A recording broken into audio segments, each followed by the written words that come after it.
بعض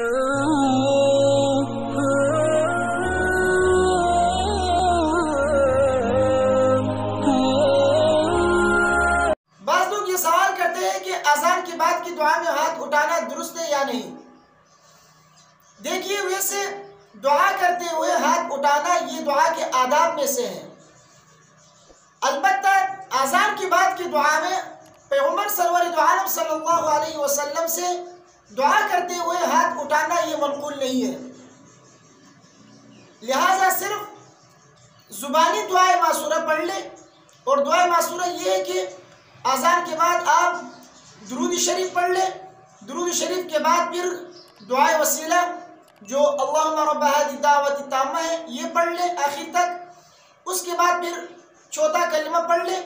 اور اس کے بعد پھر رضیت باللہ ربا وبمحمد صلی اللہ علیہ وسلم نبیا وبالاسلام دینا یہ پڑھ لے۔ پیغمبر صلی اللہ علیہ وسلم فرماتے ہیں کہ جو شخص یہ دعا پڑھ لیتا ہے تو اللہ تبارک و تعالیٰ اس کی گناہ کو بخش دیتے ہیں۔ لہٰذا اذان کے بعد کی دعا میں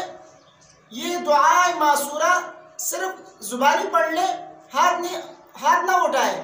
کیونکہ پیغمبر سرور دو عالم صلی اللہ علیہ وسلم سے ہاتھ اٹھانا منقول نہیں ہے۔